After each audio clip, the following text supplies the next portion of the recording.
याद दिला देते हैं, अभी हमारी यात्रा ढाका से होकर के दरभंगा आई है।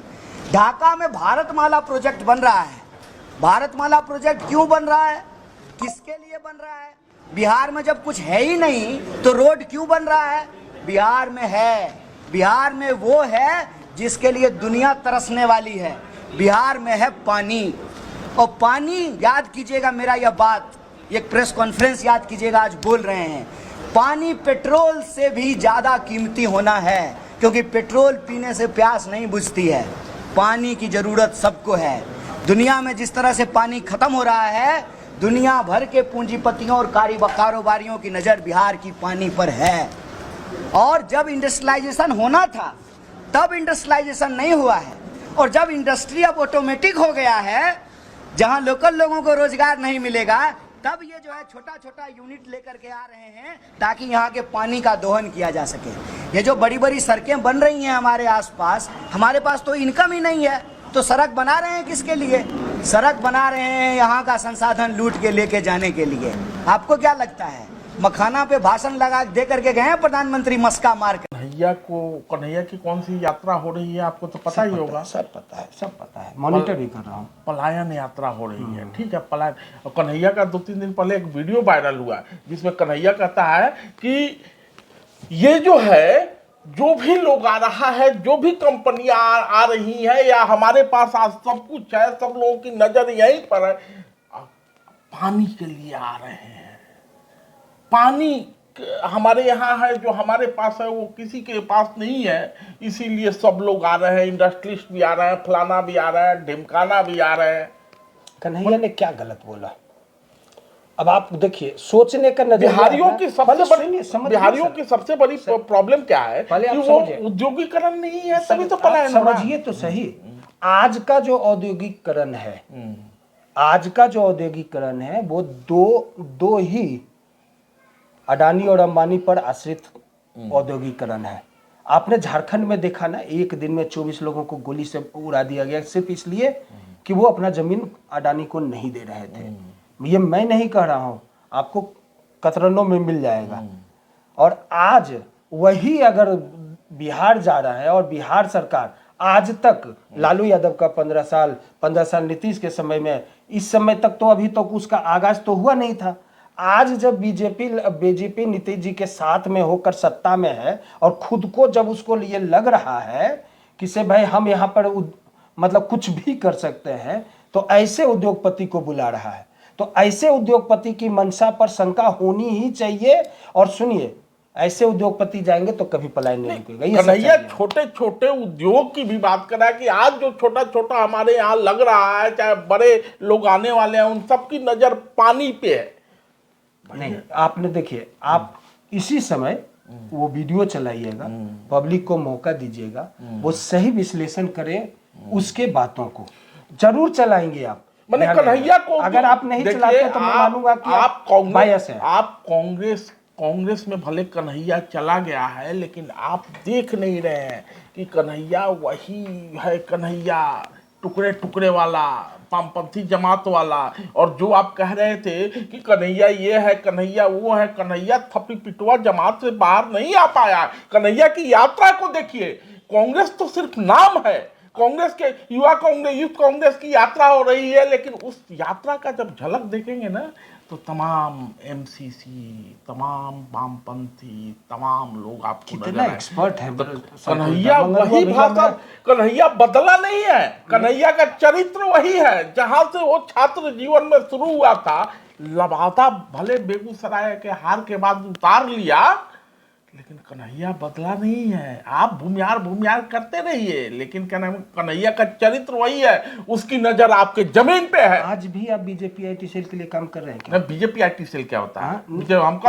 हम कब काम करते थे कि बीजेपी आईटी सेल पे जाके देख लीजिएगा। एनीवे, छोड़िए, आप कन्हैया को ना एक कांग्रेस के कार्यकर्ता के रूप में और सफल यात्रा कर्मी के रूप में देख रहे हैं, लेकिन आप कन्हैया को कान्हा के रूप में देखिए, वृंदावन और मथुरा वाले कन्हैया के रूप में देखिए, जिनका विचार था सर्वो सुखिना सर्वे भवन्तु सुखिना। कन्हैया, तो आज कन्हैया चाहे यात्रा के रूप में, चाहे इन बांगुरों को सबक सिखाने के रूप में मैं कन्हैया को कान्हा के रूप में तो देख मैंने रहा हूं। कान्हा के रूप में जी, देख रहे जी, हैं। जी, जी। वामपंथी जो थप्पी पिटवा कन्हैया बाबा क्या नाम है? कान्हा हूं। मतलब आप कन्हैया को थप्पी पिटवा कन्हैया नहीं, सुन लीजिए, आपने कहा है ना कि कन्हैया नहीं अब कान्हा हो गया। जी जी बिल्कुल मैंने है। वो कान्हा जो है वो सबका वो कान्हा बेहतरी के वो लिए कान्हा काम जो है, राम मंदिर तो बन गया, अब कान्हा के आश्रय स्थल पे चढ़ाइए, यानी कान्हा मथुरा मांगेगा, मथुरा में मंदिर मांगेगा। अब आप तो कन्हैया का अस्तित्व नहीं जानते हैं सर। वो रामधारी सिंह दिनकर की धरती से आया है वो बंदा, वही ओज है, वही जोश है और वही जज्बा है। मत भूलिएगा यही दिनकर की धरती रही है जिन्होंने कभी इंदिरा गांधी को भी चैलेंज किया था अच्छाई के लिए, सिंहासन खाली करो जनता आती है। तो यही कन्हैया आज वही चीज को दोहरा रहा है, सिंहासन खाली करो, कन्हैया का यात्रा आ रहा है। और लालू के गोद में पड़ा हुआ है कन्हैया, बड़ा यहाँ से ढपड़ी पे डपली बजाते हुए, बड़ा क्या नाम है कि मैंने ये चर्चा हुआ कि कन्हैया जो है बड़े कैनवास में सोचिए मंगरुआ भैया, बड़े कैनवास में सोचिए। ये जो है ना, ये कृति देव और यूनिकोड पर लिखने का समय नहीं है, ये एआई पर सोचने और लिखने का समय है, वो एआई से समझने का समय है। बड़े कैनवास में देखिए, कन्हैया बड़े कैनवास में दिखने वाला लड़का है।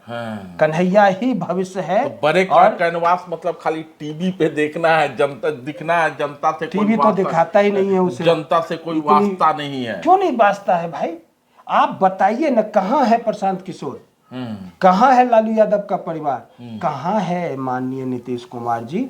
समझ रहे हैं ना, जो कि राष्ट्रगान में भी अपना गान गा ही लेते हैं। और कहाँ है वो कुनबा जो मैं नहीं बोलूंगा, तब आपने समझ रहे हैं ना? तब आपने आप तो पिछली बार आपको सब कुछ पप्पू यादव लग रहा था, पप्पू पप्पू पप्पू पप्पू पप्पू, और कन्हैया मिल जाएगा तो ये हो जाएगा, तो फला हो जाएगा, तो ढिमकाना हो जाएगा। आपको पता है कांग्रेस की बैठक हुई थी, पप्पू यादव को बुलाया ही नहीं गया और पप्पू बिलाप कर रहा है। बिलाप करने में उस्ताद है, कभी भी बोकार पारने लगता है, दे भले उसका लंबा चौड़ा है, कभी बिलाप कर, फिर रोना शुरू कर दिया, लगता है कि हमको अपना पट्टिए बनाना पड़ेगा। तो आप तो कन्हैया और पप्पू की जोड़ी बना रहे थे। आपने अभी एक शब्द बोला है कि पप्पू यादव ने बोला कि मुझे अपना पार्टी बनाना ही पड़ेगा। आप ये नहीं, मैं अपमानित महसूस कर रहा हूं, मैं परेशान हूं, मुझे पूछा नहीं जा रहा है। नहीं, अपनी बातों को मेरे मुंह में मत डालिए, समझे? पप्पू यादव ने कभी नहीं कहा कि भाई मुझे अपनी पार्टी बनानी होगी। अब आप देखिए, सुनिए, एक तरफ देश बिहार को बदलने के लिए यात्रा चल रहा है और दो बड़े सेना और सेनापति वहां पे हैं, एक कन्हैया और दूसरा सहयोगी पप्पू यादव। अरे भाई, पप्पू यादव की जरूरत है भाई, पप्पू यादव मजबूत है भाई। तेजस्वी यादव की जरूरत बिहार में नहीं है। 13% आबादी तेजस्वी यादव की, और क्या नाम है कि लालू को छोड़ के यादव समाज जो है, पप्पू को नेता मान लेगा। नहीं, मतलब पिछली बार आपने विवाद पैदा करने की क्या बात है? ऐसा ही पप्पू के विषय में ना भ्रम हो गया था नए जब नरेंद्र मोदी जब आए थे या आने वाले थे, उस समय लालू से तो हमेशा कुछ ना कुछ, लालू का लठैत भी है और लालू से बगावत भी करता है। तो उस समय लालू से बगावती, तो लालू ने कहा कि हमारा बेटवे, हमारा सब कुछ हमारा बेटवे है, हमारा उत्तराधिकारी तेजस्वी है।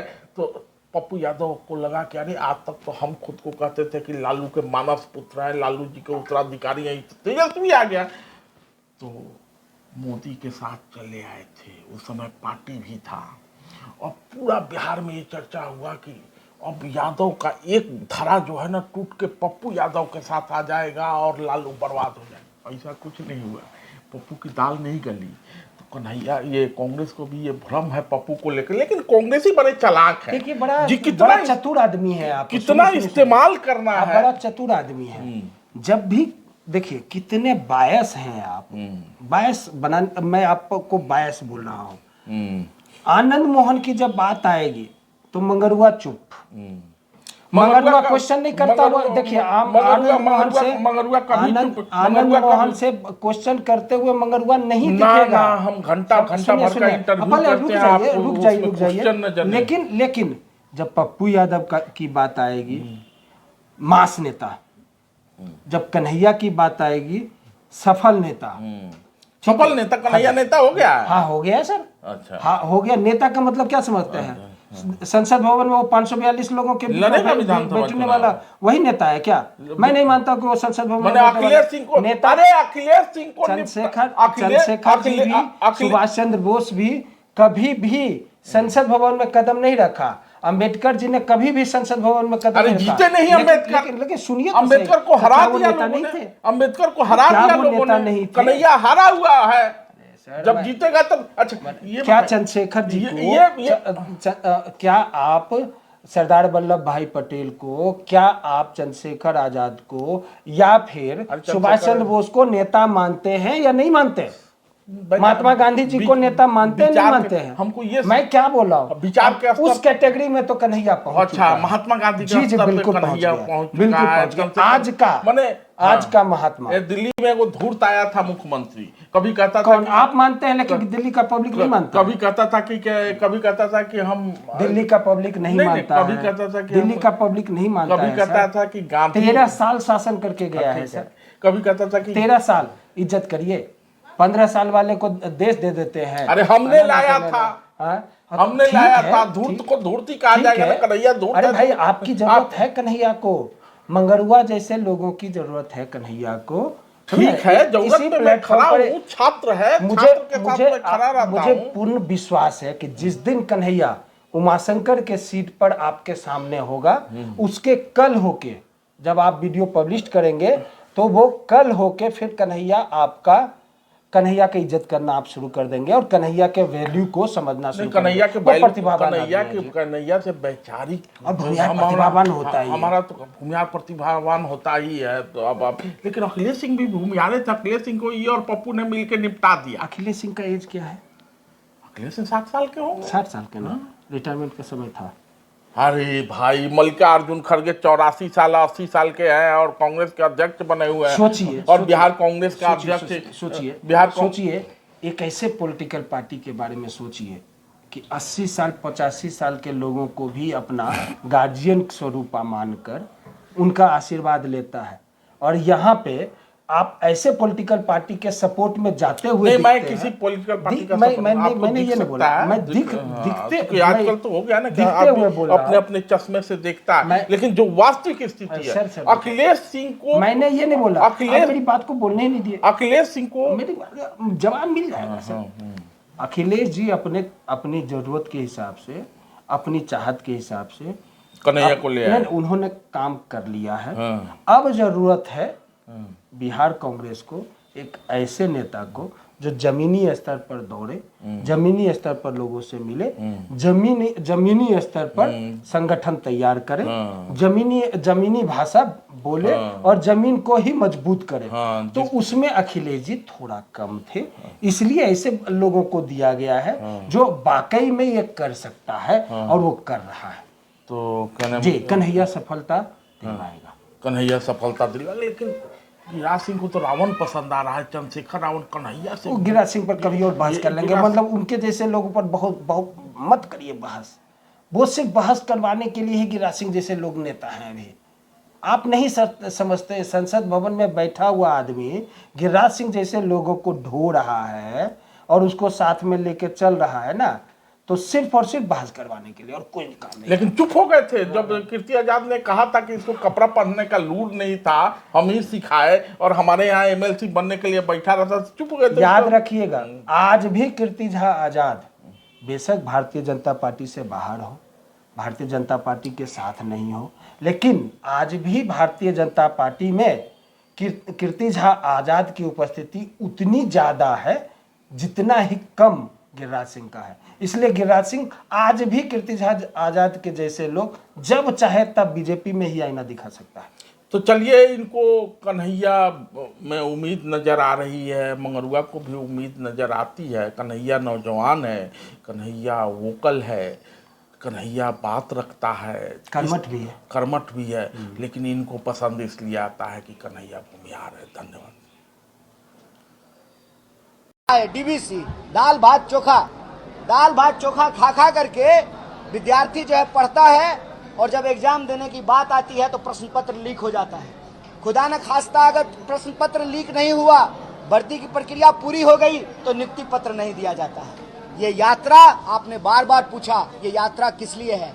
ये यात्रा अन्याय के खिलाफ न्याय के लिए।